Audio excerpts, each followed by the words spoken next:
Salut tout le monde et aujourd'hui on accueille Alice, Alice Mailleux. Donc bienvenue Alice. Bonjour, merci beaucoup. Merci de m'accueillir. Eh ben avec plaisir. Alors en fait aujourd'hui je voulais discuter avec toi. Toi t'as une formation de thérapeute en crânio-sacré, biodynamique et donc on voulait se pencher aujourd'hui. Le but de cette vidéo en fait c'est d'aller un petit peu plus en détail sur le crânio-sacré biodynamique et éventuellement aussi justement en fait, ce qui t'a amené là, ce que c'est, comment tu l'imbriques toi dans ton parcours personnel, parce que tu es aussi, tu as une maîtrise en communication, mais tu as aussi une formation de prof de yoga et tout ça. Donc aujourd'hui, on va un peu se pencher sur tout ton profil et Mhm. voir comment tu mets ça dans la matière au quotidien. Fait que je vais te laisser te présenter à quelques mots d'abord.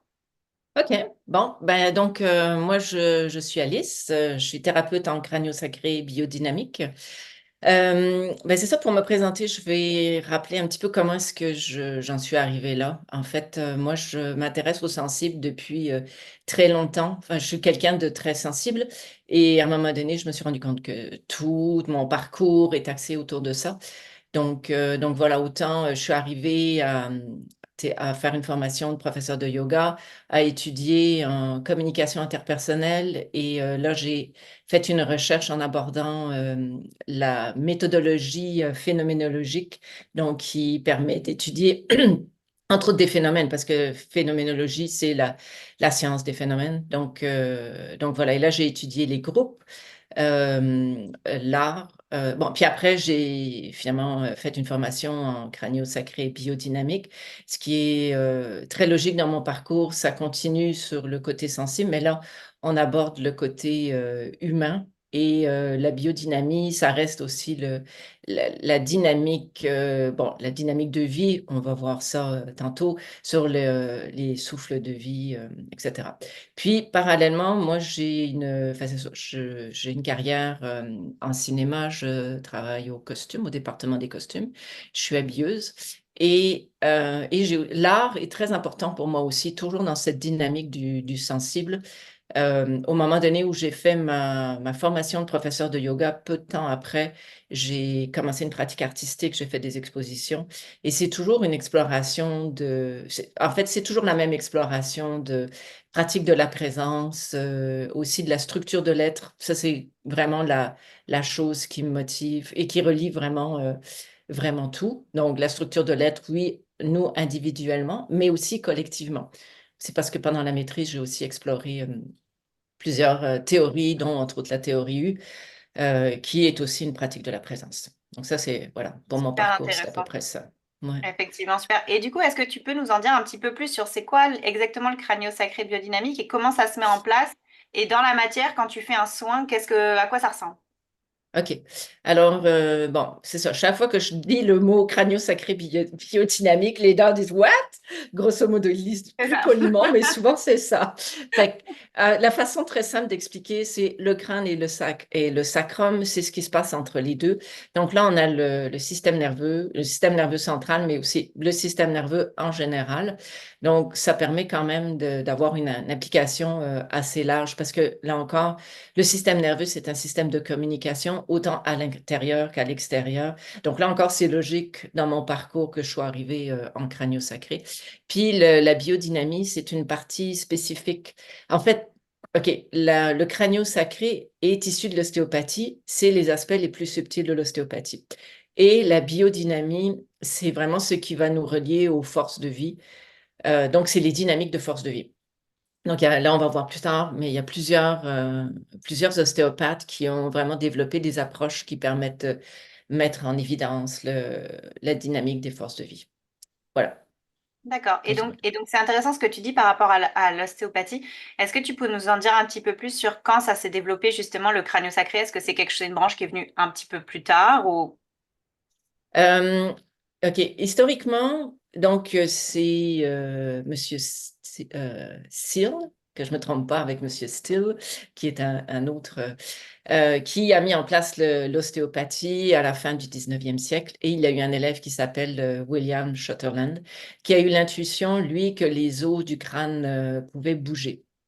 Donc, quelqu'un d'assez particulier qui a fait toutes sortes d'expériences sur lui-même, dont, entre autres de mettre des pressions autour du crâne pour voir arriver vraiment, voir est-ce que c'est réel ou pas. Mhm. Ce qui était très intéressant aussi, c'est qu'il a eu une intuition. À un moment donné, il a regardé l'os temporal qui est ici, puis il a dit, il a en fait vraiment eu une intuition flash, là, comme que ça lui disait, mais c'est comme des branchies et ça bouge. Donc, à partir de là, ça lui a amené aussi toute une exploration là-dessus. Moi, je trouve ça super intéressant que ce soit une intuition comme ça, directe. OK, regarde ça, c'est comme ça que ça se passe. Explore ça. Ça, je trouve ça absolument génial. Donc, il a toujours travaillé là-dessus. Puis, il a mis en évidence ce qu'on appelle le souffle de vie. Bon, ça, c'est une expression biblique. Il faut se remettre dans l'histoire. En fait, ils étaient très inspirés. Bon, par la religion catholique à l'époque. Et tous les thèmes du crânio-sacré sont souvent inspirés des voitures, des machines. Hmm, On va avoir le potency ou l'étincelle de vie parce que ça fait référence, en fait. Il faisait référence à ce qu'ils avaient autour d'eux. intéressant. Donc ça, je trouve ça aussi, c'est une anecdote que je trouve quand même. Des fois, faut faire une traduction un peu de ça. Fait qu'il a mis en évidence 5 caractéristiques de la respiration primaire, donc du souffle de vie.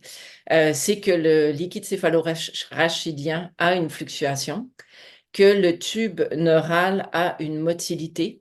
On fait une différence en ostéopathie. Enfin bon, moi je suis pas ostéopathe, mais c'est sûr que j'emploie les termes d'ostéopathie. La motilité, c'est le mouvement personnel, je dirais personnel si par exemple je parle du tube neural, donc c'est le mouvement spécifique du tube neural.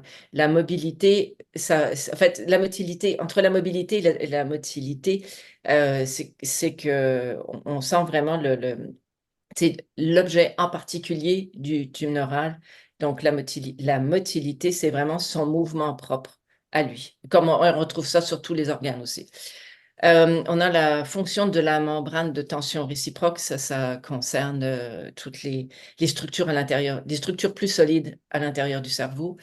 Et puis, comme on en a parlé, la motilité des os crâniens et aussi le mouvement involontaire du sacrum entre les deux os iliaques. Donc ça, c'est vraiment ce qu'il a mis en évidence.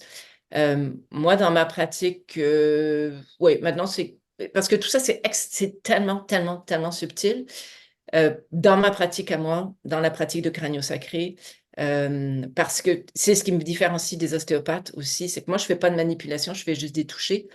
Ok. Euh, donc, je fais juste des touchés très doux, je fais pas de manipulation.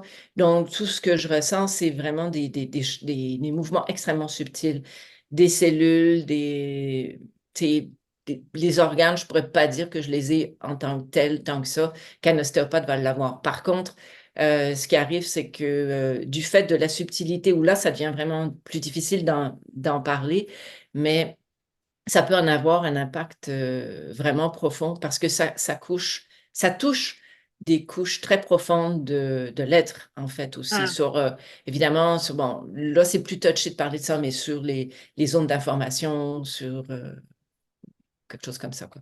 Puis en ok. historique aussi, moi je fais beaucoup référence à Rollin Baker, que j'ai beaucoup apprécié, qui lui a vraiment mis plus en évidence les forces de vie comme en tant que dynamique physiologique du corps. Donc, tout ce qui nous amène, mais c'est sûr qu'à l'intérieur de nous, on a des mouvements, on a des forces qui nous habitent. Et le traitement, c'est vraiment tu sais, d'écouter ça, puis de voir, de redonner une chance au corps de reprendre un certain équilibre.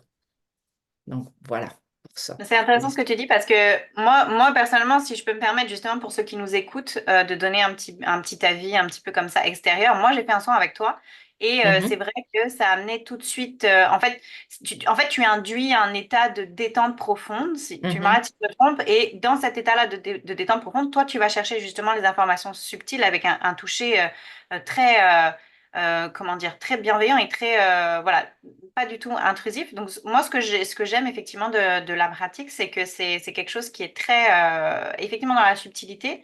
Et donc, donne l'espace, en fait, à l'individu d'aller vraiment, genre, de chercher, de laisser, en fait, ça laisse clairement un espace pour plein d'informations qui remontent. Donc, je ne sais pas si tu mhm. confirmes le tout. Oui, Effectivement, c'est bien de me ramener là-dessus. Oui, effectivement, c'est en général ce que les gens me disent, c'est très doux, puis c'est surprenant comme la douceur. Enfin, c'est ça, j'ai fait un traitement dernièrement où la personne me disait, waouh, enfin, elle était vraiment surprise de cet Mm. aspect de détente que la détente puisse amener à des choses. Alors, la détente, c'est vraiment hyper important. Dans le sens où c'est vraiment la porte ouverte pour que autre chose puisse se passer, c'est-à-dire de mettre en pause les, je dirais, les habitudes du système nerveux à être très focalisé sur l'extérieur. Puis notre société étant quand même, disons-le, assez stressante, donc on est pas Vraiment. mal tout le temps en état de stress.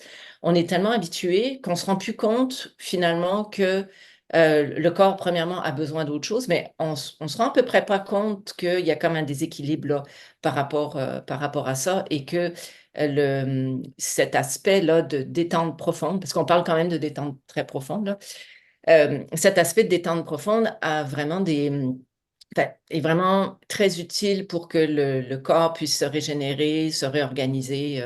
Donc, ça permet aussi et justement, c'est non invasif aussi. Donc ça, ça peut être très intéressant aussi pour accompagner d'autres. Par exemple, si, bon, par exemple des maladies ou quelque chose comme ça, parce que ça vient d'une part recentrer, bon, équilibrer, grounder, ramener de la vitalité, mais ça donne un très bon accompagnement quand on est dans des démarches plus difficiles, des démarches de transformation, parce que là, on travaille au niveau énergétique, puis le niveau énergétique, évidemment, a un impact qu'on sous-estime, mais qui est vraiment très important. C'est Donc, tout réel. l'aspect Ouais, l'aspect de la détente, c'est tout l'aspect de la gestion du système nerveux. Le cranium, j'ai constaté, moi, par ma pratique, que c'est très bon aussi pour tout ce qui est euh, choc émotif, physique, tout ça, ça permet vraiment de réguler. Puis c'est des choses dont on ne se rend pas compte, mais qui sont vraiment intéressantes. Les traumas aussi, Vraiment, évidemment. absolument. Bon, j'ai fait plusieurs ateliers spécifiquement sur la théorie polyvagale et aussi, ben, c'est ça donne un impact. Enfin, la théorie polyvagale, on ne l'abordera pas aujourd'hui, mais c'est aussi quelque chose d'extrêmement intéressant. J'ai l'intention de faire des vidéos là-dessus, fait que vous pourrez suivre. Mais enfin, voilà quoi. C'est aussi pour les traumas, ça peut être aussi un bon accompagnement. Puis, ça peut être un accompagnement qui peut se faire en parallèle avec d'autres approches qui sont plus officielles. C'est ça, j'ai l'impression que il y a vraiment une complémentarité avec plein d'autres choses. C'est ça que je pense que j'aime beaucoup de l'outil, en tout cas, ouais. Mhm. Ouais. Et est-ce que tu peux nous en dire un petit peu plus justement sur les forces de vie? OK. Alors, les forces de vie. Donc, euh, attends, je vais reprendre mes notes, soyons clairs. Bon, alors les forces de vie, justement, on Par y a un exemple, petit peu. le lien avec l'embryon, justement, tout ce dont tu Ouais, parles un petit peu en préliminaire dans ton site web, est-ce que tu peux nous en dire un petit peu plus? ouais, ouais. Alors, la pratique, elle est axée vraiment sur la prémisse que les forces de vie qui nous ont construits en tant qu'embryons sont encore disponibles à l'intérieur de notre corps. Bon, ça paraît, je veux dire, on l'a vu, il y a un aspect logique du fait qu'on a des forces à l'intérieur de notre corps qui nous permettent de réguler, enfin, des processus d'homéostasie. Il y a encore sur l'aspect historique, il y a un ostéopathe qui s'appelle Jim Jelus qui a spécifiquement travaillé sur les travaux de Monsieur Blenschmidt qui, lui, a montré, là encore, ça date des débuts du XXe siècle, qui a montré que les forces, enfin, c'est ça que l'embryon se construit avec, bon, avec des forces. En fait, bon, il y a comme un schéma, puis il y a il y a des forces à l'intérieur enfin, c'est ça. L'embryon, c'est pas juste un processus chimique, mais c'est aussi un processus cinétique, processus tu sais, d'arrangement de force à l'intérieur du corps. Mhm. Alors, après ça, il y a aussi Monsieur Jaap van der Waal qui se présente comme un embryosophiste et enfin, c'est un embryologiste à la base, mais qui apporte une dimension philosophique du, euh, de l'embryologie. Donc, ça, c'est intéressant aussi parce que quand on aborde des phénomènes subtils, on aborde aussi toutes les couches de l'être, dont les Ouais, couches de absolument. la pensée. Donc, il y a le physique, il y a l'énergétique, il y a l'émotionnel, il y a l'intellect, la façon dont on pense. On en parle quand même de plus en plus. Puis, bon, Mm. il y a le spirituel aussi. Fait que lui, il a amené, fait que ça, on va en parler tantôt, vraiment une structure ben, par rapport à l'embryon. Donc, une structure un peu philosophique par rapport à ça, Mm. qui est une bonne carte, en fait. Puis, on a Monsieur Ridley aussi qui a amené des tonalités dans la respiration, dans la respira- dans les, dans la respiration primaire. Fait que, Et justement, voilà. la respiration, est-ce que tu pourrais nous développer un petit peu ce côté-là? Est-ce que la respiration, elle est incluse, elle fait partie des forces de vie ou est-ce que c'est vraiment quelque chose qui est totalement parallèle? Pour l'instant, je l'ai mis différent, mais pour moi, c'est parce que ça devient subtil. À un moment donné, les choses ne peuvent pas être objectivées parce qu'on n'est pas dans ce domaine-là. Fait Non, qu'on c'est est ça. dans quelque chose de vraiment subtil. Ça, c'est vraiment important à comprendre. C'est sûr que M. Shortland je pense que c'est Shortland, qui a mis en évidence différents, moi j'appelle ça des domaines de la respiration. De la respiration primaire. Ce qu'on appelle la respiration primaire, c'est le souffle de vie et c'est une respiration qui n'est pas dépendante de la respiration pulmonaire. C'est autre chose. C'est vraiment autre chose. Puis ce souffle de vie, il est là dès la conception, en fait, et Ouais. quasiment avant. Donc, bon, les forces de vie embryologiques, puis je vais revenir après sur le souffle de vie parce que c'est pas tout à fait la même chose. Ce que M. Van der Jaap a mis en évidence, enfin, du moins proposé, parce que là, on n'est plus dans de proposé comme domaine d'exploration avec l'embryon, c'est qu'avant la conception, on a un potentiel de... tout est en suspension, mais tout est en potentiel. C'est-à-dire, si vous regardez un bourgeon, vous pouvez voir que, je veux dire, moi, enfin, à un moment donné, j'ai regardé un bourgeon, puis on sent vraiment une force à l'intérieur du bourgeon au Mhm. printemps qui est prêt à éclater, puis qui est chargé du potentiel de la fleur, des feuilles, etc. Fait qu'au moment de la conception, il y a ce potentiel-là de vraiment une condensation d'énergie qui est prête à s'expandre, en fait. Puis, après ça, on a la phase minérale qui est l'activation de la cellule qui, euh, qui agit comme, ben, on appelle ça minéral parce que c'est l'activation se fait à l'intérieur de la cellule, comme dans les minéraux. Si par exemple on a les améthystes, il y a comme une coque, puis tout se fait à l'intérieur. Donc, on commence par une phase minérale où les cellules ne s'expellent, l'ovule en fait ne s'expand pas et l'activation se fait à l'intérieur du domaine de l'ovule. Et à ce moment-là, l'ovule, il ne grossit pas. La deuxième étape, il commence à grossir. Là, il y a géographiquement, d'une certaine manière, il va y avoir des changements dans l'activation des cellules à l'intérieur de l'ovule. Puis à ce moment-là, on va dire que c'est la phase végétale parce que l'embryon devient comme une feuille avec le sac vitalin et le sac amniotique. Et il commence à grandir dans cette position-là. Donc vraiment euh, d'une feuille. Donc, lui, il fait le lien avec avec enfin, avec une métaphore du monde végétal et de la feuille. Puis Mhm. après ça, on commence à avoir une autre activation qui se fait à l'intérieur. Puis c'est le cœur, en fait, c'est les cellules sanguines qui commencent à s'activer. Donc là, c'est encore une activation qui est complètement différente. Et on appelle ça la phase animale parce que là, on va avoir ça va amener un repli et philosophie. Bon, bref, d'un point de vue Logiquement. philosophique, ouais, c'est ça, d'un point de vue philosophique, la partie animale, c'est comme une forme, en fait. À ce Mhm. moment-là, on retrouve la forme, les formes. C'est là que les organes vont commencer à exister. Puis, d'un point de vue philosophique, c'est que ça amène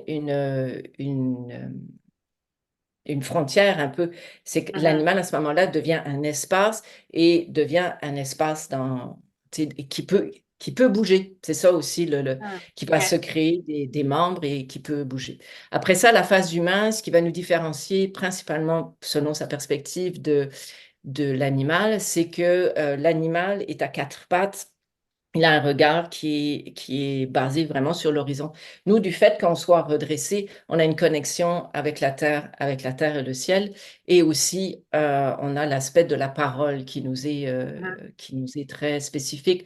Donc, on va aussi, par exemple, se décorer, tu sais, de s'habiller, de se maquiller, tout ça, ce que évidemment les animaux font pas. Donc, il y a vraiment, on est très élaboré dans l'expression. Les animaux font ça aussi, mais pas autant que l'humain. Puis évidemment, les mains, on a créé des outils, euh, on a poussé les créations d'outils, mais si je vois par exemple, bon, les animaux aussi se sont créés des artefacts pour pouvoir vivre. Par exemple, le castor va se créer un barrage, mais nous, on est vraiment poussé là-dedans. Fait que c'est ce qui fait notre différence. Fait qu'il y a vraiment une évolution. Ben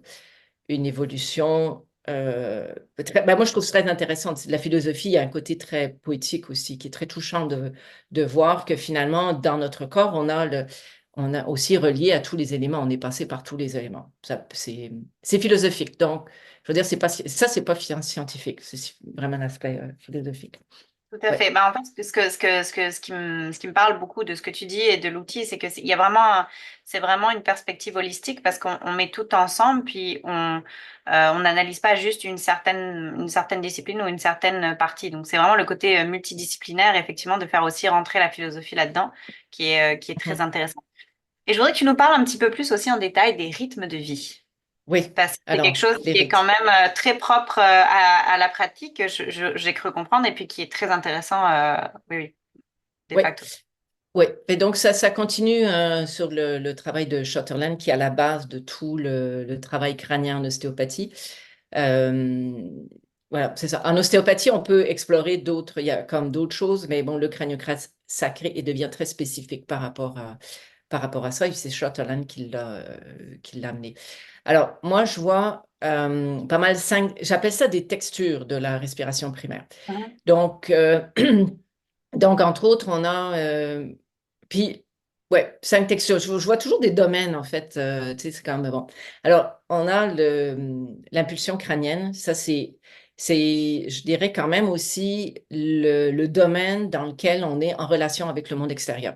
Mhm. Donc, il y a quand même un état de stress assez, tu sais, je veux dire, c'est l'état ordinaire de ça. Après ça, on a ce qu'il a appelé la marée fluide, donc il fait vraiment référence au système, à tous les systèmes qui utilisent l'eau à l'intérieur du corps, donc le système veineux, le sang, la lymphe, et principalement le liquide céphalorachidien. Mais là, on est vraiment dans une dynamique d'eau. Bon. Puis après, on a la marée longue qui est une autre densité, enfin, ben, c'est ça, un autre domaine de ça qui est là qui devient de plus en plus subtil, puis qui devient de plus en plus comme, je veux dire, arriver à trouver les mots, ça devient après ça de plus en plus difficile. Donc, on a la marée longue, l'impulsion du souffle de vie, puis le calme dynamique, ce qu'on appelle le stillness. Euh, Puis là, moi, dans d'autres domaines, on pourrait parler pour le calme, du champ infini de potentiel, de notre vraie nature, des choses comme ça. Puis après, enfin voilà. Donc là, je vous en ai nommé cinq. Moi, je trouve aussi, ça a été nommé nulle part, mais que ça peut avoir des correspondances avec les, euh, les fréquences cérébrales. Puis voilà. Puis moi, je le vois aussi ça me fait, pour moi, ça me fait référence au processus de méditation dans le sens où on part, enfin, dans un sens ou dans l'autre, mais avec les cinq éléments de la terre, l'eau, le feu, l'air, l'éther, donc qui ont une densité de plus en plus, enfin, je veux dire, ben, de plus en plus légère si on va dans ce sens-là, ou de plus en plus dense si on va dans ce sens-là.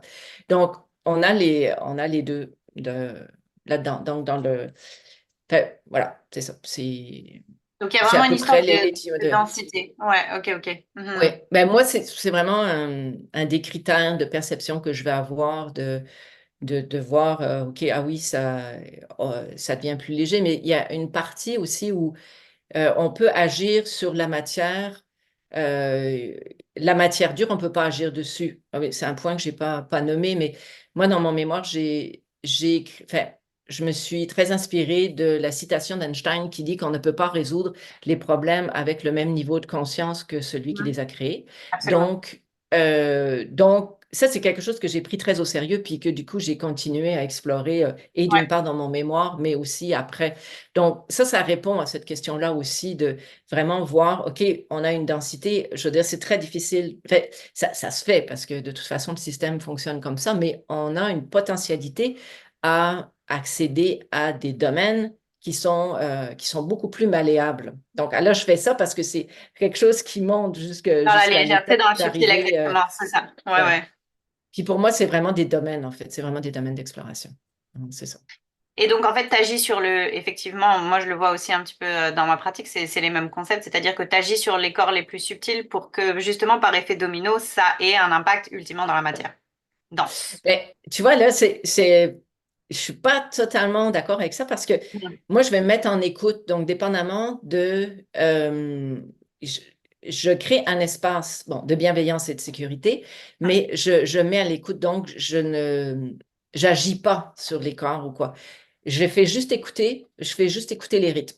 OK, Absolument. là, Ok. on est dans ce rythme-là. OK, donc là, ça s'exprime dans ce rythme-là, Mhm. ça veut jouer dans ce rythme-là. Après ça, on va changer de domaine.